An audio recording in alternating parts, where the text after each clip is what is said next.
Bom dia a todos, a todas.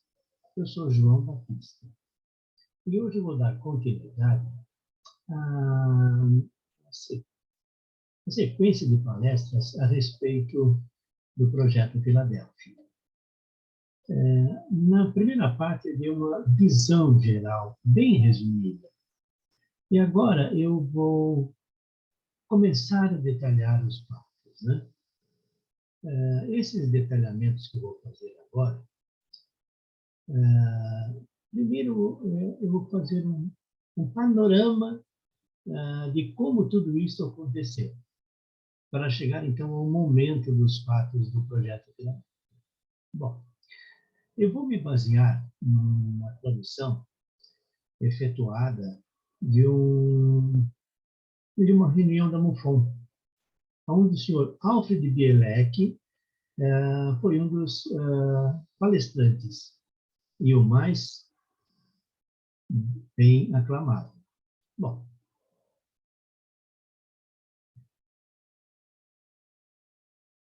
esse documento pode ser publicado livremente e serve ao propósito daquelas partes interessadas em aumentar a sua informação sobre o experimento Filadélfia. Baseado nesse fato, em que o documento no qual estou me expectando pode ser publicado livremente, então posso comentar sem grandes problemas. Bom, a conferência foi realizada na MUFON Metroplex, em Dallas, Texas, em uma reunião sobre UFOs. A data da conferência foi no dia 13 de janeiro de 1990. E o nome do locutor é o Sr. Alfred Bielek. E isso é como ele explica, a começo, o assim chamado término do experimento. Aqui nós vamos ver agora alguns detalhes que foram ditos pela anfitriã do evento. E ela disse: o Sr. Alfred Bielek é nosso locutor esta noite. Eu ouvi na conferência sobre UFOs em Phoenix em setembro e penso que todos concordam que ele foi o mais interessante de todos os locutores, ao menos no material subjetivo.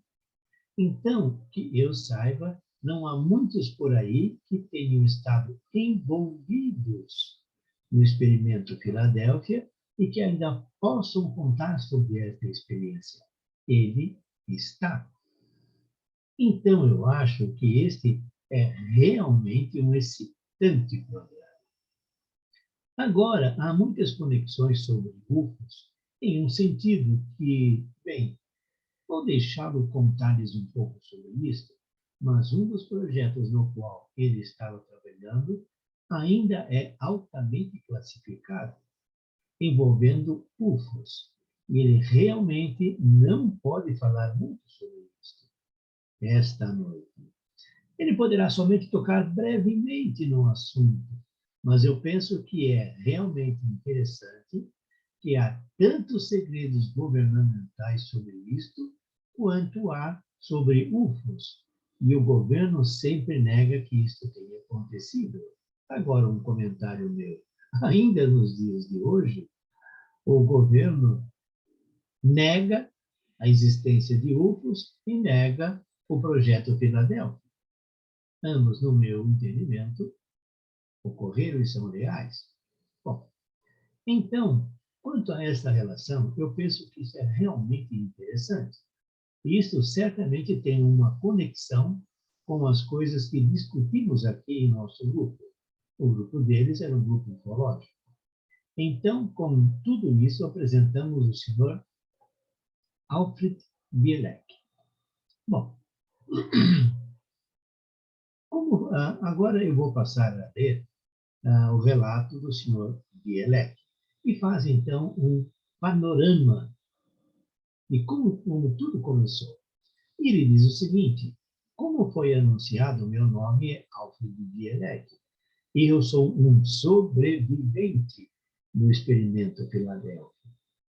Antes de começar, eu vou perguntar quanto às pessoas que estão aqui, quantos de vocês sabem o que era realmente o assim chamado experimento Filadélfia?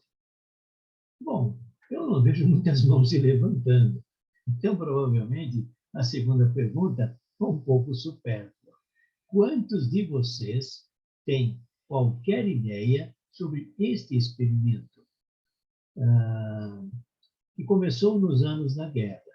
Isto é, a Segunda Grande Guerra. Eu diria entre 41 e 42.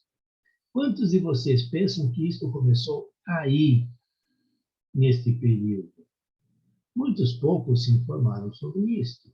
Uma das poucas mãos se levantaram. Ou quem pensa que isto começou muito mais cedo? Bem, aqueles que disseram mais cedo estão corretos. E me diz o seguinte, o Sr. Bielek. Isto teve a sua gênese em 1931 e 1932, em uma estranha pequena cidade onde ventava muito, chamada Chicago, em Illinois. Por esta época, pelos anos 20 e 30, houve muita especulação na literatura popular, ou seja, na literatura popular do tipo Popular Science, Popular Mechanics, Science Illustrated, sobre assuntos como invisibilidade, tentativas de fazer um objeto ou uma pessoa desaparecer, e até em teletransporte. Vejam que já nessa época dos anos 20, já se falava sobre teletransporte. Eu acho que, inclusive, isso foi quem deu inspiração aos filmes recentes. Bom, continuando.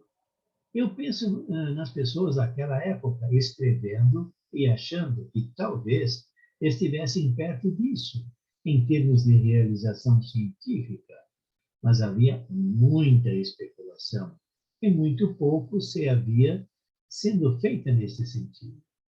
Por volta de 1931, algumas pessoas decidiram que era tempo de fazer uma coisa a esse respeito, e foram todos à Universidade de Chicago.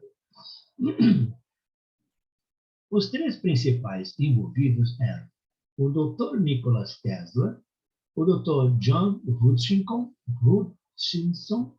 deão da Universidade de Chicago, mais tarde chanceler, e o Dr.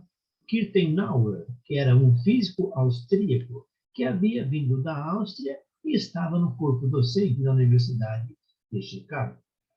Eles fizeram uma pequena pesquisa e estudo de plausibilidade, tipo, tipo coisa daquela época, que não realizou muito naquele momento em particular. Naquele período, bem, um pouco mais tarde, o projeto inteiro foi levado para o Instituto de Estudos Avançados de Princeton. O Instituto de Estudos Avançados era uma organização interessante, que não era parte do sistema da universidade, nem era parte de Princeton. Ficava na sua área, mas era uma entidade independente.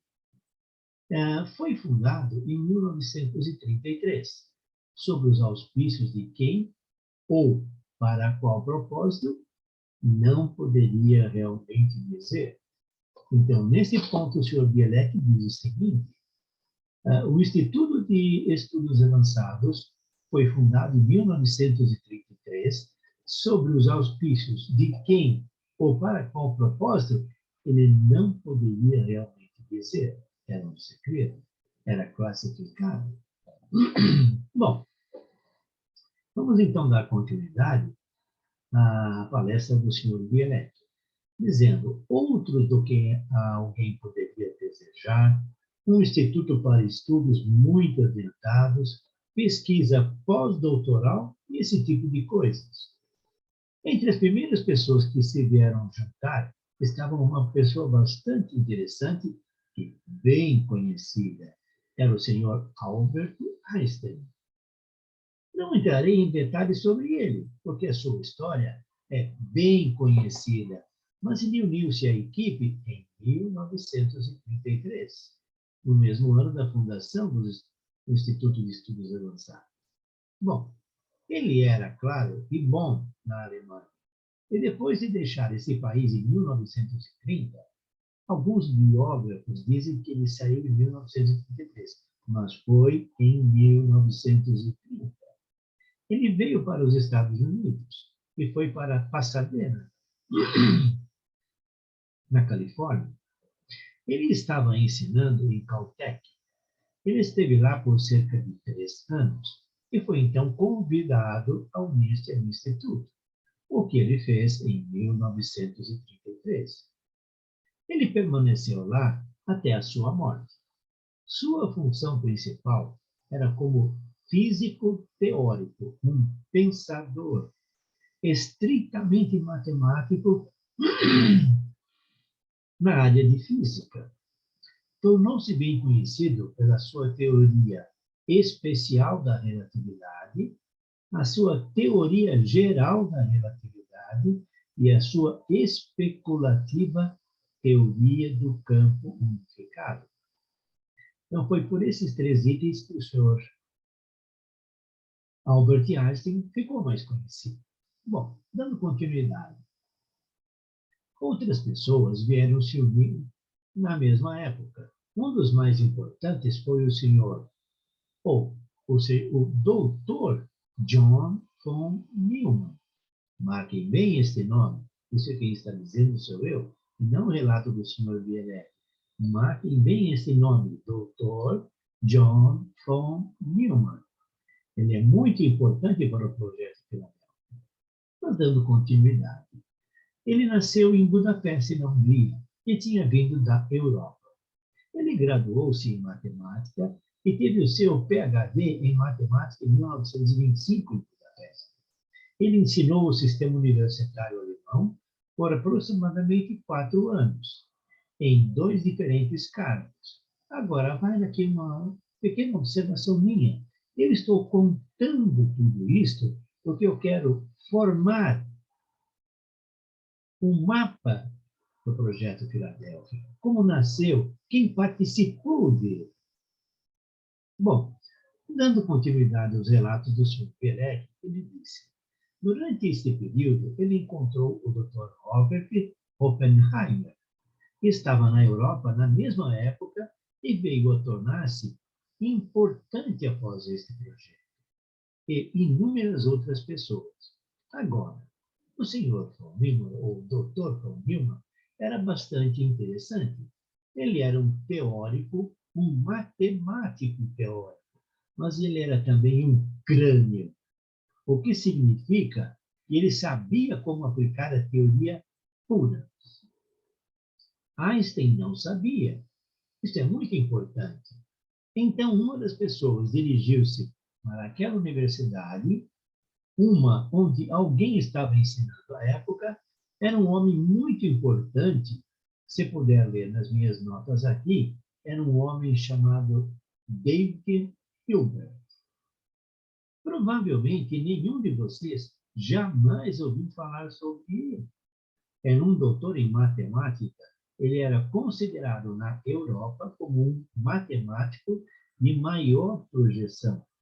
E eu saiba, ele nunca deixou a Europa. Ele nasceu, cresceu e morreu na Alemanha. Ele morreu lá por volta de 1965. Uma observação minha, na época mais recente. Bom, dando continuidade à leitura, mas ele estava no círculo de contatos do Dr. von Neumann. Hilbert é mais conhecido e lembrado pelo fato de ter desenvolvido uma forma muito exótica de matemática, chamada espaço de Hilbert. Ele foi o primeiro homem a definir matematicamente realidades múltiplas, espaços múltiplos, o que tudo isso significava em termos de um ponto de vista matemático. Para a maioria de nós, isso é quase sem sentido. E para uma pessoa comum, isso é sem sentido nenhum. mas é importante para os físicos e matemáticos, porque ele traçou o caminho para o que veio a tornar-se o experimento Filadélfia. Então, ele fez uma definição matemática de realidades múltiplas e espaços múltiplos. E isso se tornou a base do experimento Filadélfia. Bom, continuando. Hilbert e von Neumann o fizeram juntos. Von Neumann escreveu um ensaio na Alemanha, em alemão, sobre Hilbert e alguns de seus trabalhos. E von Neumann, sendo ele mesmo bastante conhecido, tomou o trabalho de Hilbert e deu-lhe uma melhorada, deu um tapinha, como se costumava dizer, desenvolvendo um completo e novo sistema de matemática. Von Neumann é bem conhecido nos círculos matemáticos, como também Hilbert, e teve publicados trabalhos, uns discretos, pós-experimento Filadélfia. Uma das coisas pelas quais ele se tornou muito conhecido foi a teoria dos jogos. E ele também desenvolveu um sistema de operadores de anéis, que foi denominado de ring operators, uma espécie muito exótica de álgebra, mas que nada significa para qualquer um de nós, exceto para aquele altamente graduado em matemática e que seja matemático puro. Bom, vamos dar continuidade. Outras pessoas tornaram-se importantes para este projeto à medida que o tempo corria. Aproximadamente um ano depois, em 1934, eles mudaram o projeto para o Instituto e o Dr. Nikola Tesla entra aqui. Nikola Tesla era um homem muito importante. Toda a sua história é bem conhecida. Há um filme feito por Seagrave Productions na Iugoslávia, descrevendo a sua vida. Bom, o senhor Tesla nasceu em 1956. Ele foi para a escola regular, um ginásio, e era um colégio deles. Ele começou em uma universidade. Ele estava lá há um ano quando o seu pai morreu. Ele ficou sem grana, sem bufunfa, sem dinheiro nenhum. E assim, não podia continuar a sua educação formal. Mas ele fez um acordo com os professores, que o deixavam sentar-se nas salas de aula, só que não tinha diploma, não tinha certificado, não tinha nada. Ele apenas era um ouvinte. Como hoje, inclusive, algumas pessoas ainda têm essa característica. Bom, vamos dar continuidade à leitura. Ele então buscou trabalho onde podia encontrar na Europa. Ele trabalhou para a Western Union por um período de tempo, depois uniu-se às Edison Corps da Europa, e quando decidiu mudar-se para os Estados Unidos em 1884, ele tinha uma carta de apresentação de um homem, de Edison, que significa um homem de Edison. Era uma pessoa que trabalhava na Edison Corps e que deu a ele uma carta de apresentação. Esse senhor gerenciava a Edison Corps na Europa. Bom, então ele chegou aos Estados Unidos em 1884.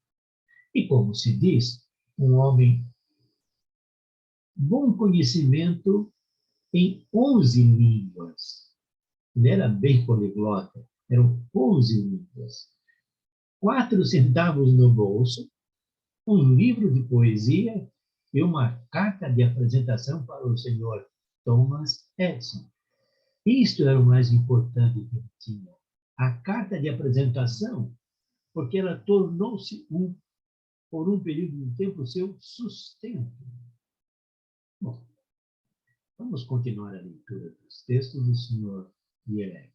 Bom, ele foi apresentado a Edison e imediatamente entrou em discussão com ele sobre as diferenças em sua abordagem básica da eletricidade.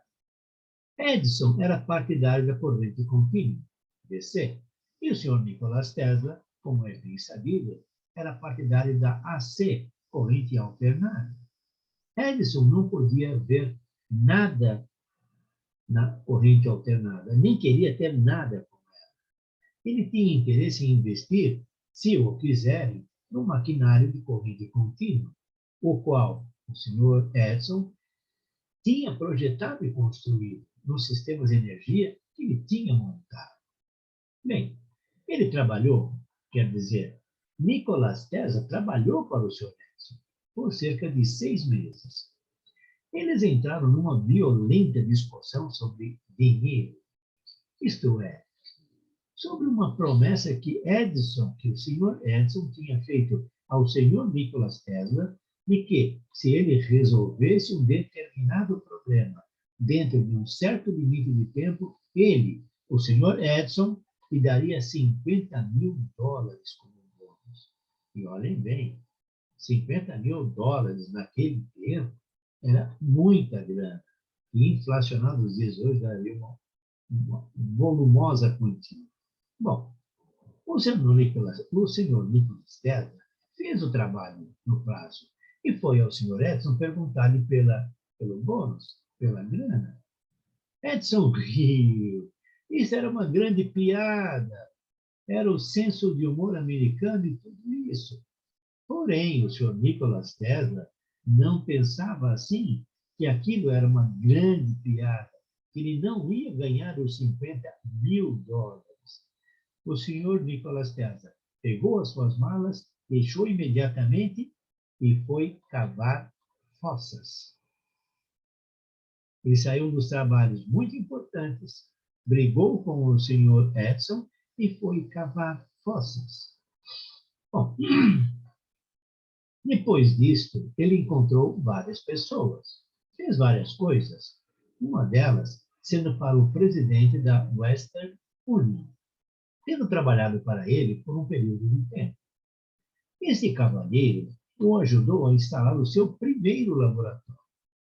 Com o tempo, tornou-se um cidadão americano e começou a dar uma série de palestras no antigo Instituto de Engenheiros Eletricistas, o qual, entre os anos de 1880 e o final da década de 1890, era muito famoso em Nova York, tendo o senhor Nikola Tesla se tornado um locutor regular e proeminente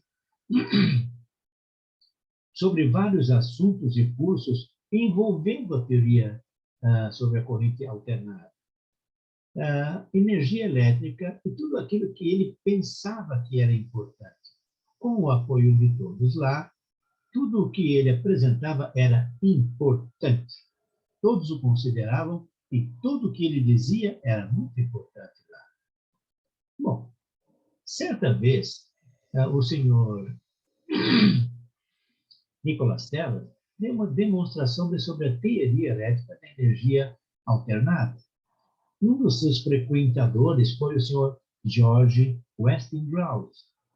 Então, aproximadamente em 1889, o senhor Westinghouse comprou todas as patentes de Tesla, 20 delas sobre os sistemas de geração e distribuição de energia elétrica em corrente alternada, pagando-lhe $1 milhão em dinheiro vivo e um royalty de $1 por cada cavalo vapor, ou seja, por cada cavalo vapor produzido pelas máquinas que eles iriam construir. A partir daquele instante, enquanto durassem as patentes, isso colocou o senhor Nikola Tesla completamente nos negócios, com $1 milhão e mais $1 por cavalo vapor, é uma grana muito boa. Como eu já disse, um comentário meu, naquela época. Bom, continuando a leitura do Sr. Bielek. Em 1893, o senhor Nikola Tesla ganhou um prêmio por ter fornecido energia para a Exposição Mundial de Chicago. Era a primeira vez que uma grande exposição tinha qualquer aparelho de geração de energia AC. corrente alternada. Anteriormente, era corrente DC, quando não havia energia disponível. Isto não agradou em nada ao Sr. Edison. Mas, não obstante, Nikola Tesla ganhou-a. Ele foi apoiado pelo Sr. J. P. Morgan. Ele também fez algo de notável nesta exposição. Ele demonstrou pela primeira vez, publicamente, um modelo de barco rádio-controlado em uma doca. Ele repetiu essa demonstração em 1898, no Madison Square Garden, em Nova York. Neste meio tempo, houve uma competição sobre o desenvolvimento da alta tensão e transmissão de energia a longas distâncias. E, é claro, o Sr. Nikola Tesla ganhou a concessão para construir uma estação elétrica do Niágara, a primeira e maior estação de energia hidroelétrica dos Estados Unidos, a ser equipada com energia alternada. Ele ganhou-a porque ele prometeu que poderia transportar energia até a cidade de Nova York sem perdas. E provou, em 1899, o Sr. Tesla foi para Colorado Springs para fazer um monte de pesquisas. E, nesse período, ele estava intrometendo-se em várias áreas básicas, envolvendo eletricidade e alta tensão e raios elétricos. A bobina de Tesla, se assim desejar, já estava há 2 anos, quando fez alguns anúncios para a imprensa. Uma delas, em 1899, foi que ele tinha estado em contato com pessoas de fora do planeta, extraterrestres, se vocês quiserem, na nossa terminologia moderna. Olhe bem, em 1899, 123 anos atrás, o Sr. Tesla declarou publicamente que ele tinha estado em contato com pessoas de fora do planeta Terra. Bom, a imprensa tomou bastante nota de tudo aquilo. Porém, os seus colegas cientistas viram aquilo com desagrado na época. E eu posso acrescentar aqui agora uma observação minha: ainda quem fala de ET hoje ainda é visto com desagrado na nossa época. Bom, vamos dar continuidade à leitura. Aquele não era um assunto popular e eles pensavam que talvez ele era um pouco biruta. E mesmo que pensariam dele muito mais tarde, um par de décadas mais tarde. Porém, ele manteve suas opiniões. O senhor Nikola Tesla manteve sempre a sua declaração de que ele teve contato com pessoas de fora do planeta Terra, ETs nos nossos dias. Bom, quando eu digo ETs nos nossos dias, significa que nós utilizamos a terminologia extraterrestres nos nossos dias. Porém, o senhor Tesla utilizava o termo pessoas de fora do planeta Terra, em alguns casos visitantes de fora. Bom, vamos dar continuidade à leitura. Bem, em 1906, com o senhor J. P. Morgan apoiando-o novamente, ele desenvolveu um sistema para transmissões de sinais de rádio e televisão. Um comentário meu, bolas. Naquela época não existia televisão. Porém, ele já desenvolveu um sistema para transmissão de sinais de rádio e televisão. E desenvolveu também a Torre Vandercliff, que foi construída em Long Island em 1906. Cerca de 1 ano antes da sua conclusão, ele foi conversar com o senhor J. P. Morgan e disse: realmente, senhor Morgan, eu pretendo usar esta torre para a produção de energia elétrica livre, grátis, de graça para todo mundo. Energia elétrica livre. E o senhor Morgan disse para ele, o quê? O senhor quer me dizer, senhor Tesla, que em qualquer pode esticar uma vara de antena na Terra e outra no ar e pegar toda a energia livre que quiser, e eu não posso colocar um medidor lá para medir e cobrar com isso? E o senhor Tesla disse, isto é correto, senhor? Bom, o senhor Morgan disse, eu vou responder-lhe, senhor Nikola Tesla, quando estiver pronto para o senhor. Bom, obviamente o senhor Morgan nunca mais chamou o senhor Tesla e cortou-lhe todos os fundos. A Torre Vandercliff ficou lá até 1914, quando foi dinamitada por alguém, não se sabe quem. Esse foi o fim daquele projeto. Neste meio tempo, o senhor Tesla iniciou outras coisas. Eu serei mais breve agora, porque estamos entrando na parte principal de tudo isto. Bom, senhores e senhoras, nós já estamos aqui há 30 minutos. Eu vou avançar mais um pouquinho só nessa leitura, e para não tornar isto extenso e cansativo, eu vou deixar os próximos passos para as próximas palestras. Mas vamos ler apenas mais um pequeno trecho. Em 1917, é claro, teve início uma guerra, a Primeira Grande Guerra. Nikola Tesla foi abordado pelo senhor Franklin Delano Roosevelt, que então era secretário da Marinha, para fazer algum trabalho para o governo, com o que ele concordou prazerosamente. Ele também se envolveu, à época, com a American Narcotic Corporation.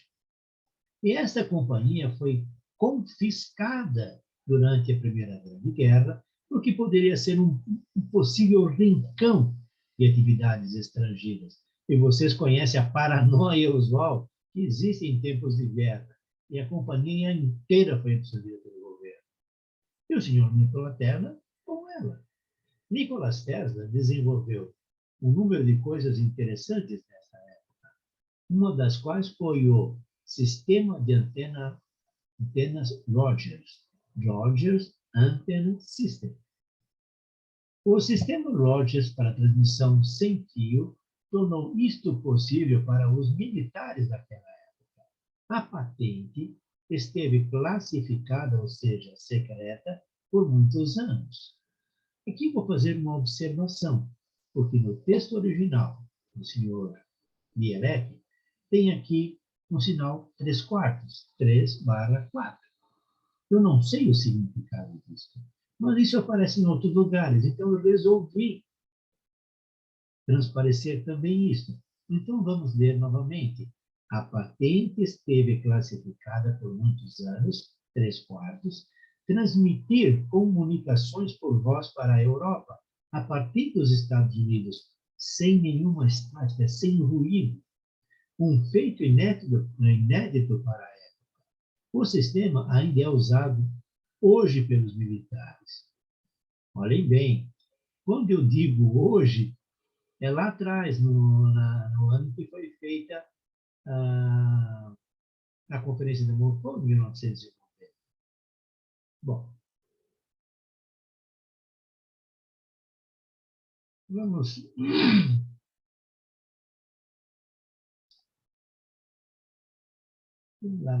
Acho que vou dar uma pequena paradinha aqui nisto, para ficar para a próxima palestra os demais itens. Apenas só terminando este que eu comecei agora, né? Não. Aqui ele vai falar agora sobre a RCA, que foi criada uma nova corporação em 1919. Bom, a partir desse detalhe da RCA, eu vou deixar para a próxima palestra, para então traçar todo um panorama que vai combinar com o projeto Filadélfia. E eu escolhi fazer dessa forma para que todos possam perceber como tudo aconteceu, para que todos possam perceber o enredo de tudo isso. Bom, eu sou João Batista. Que Deus abençoe a todos e a todas. Namastê.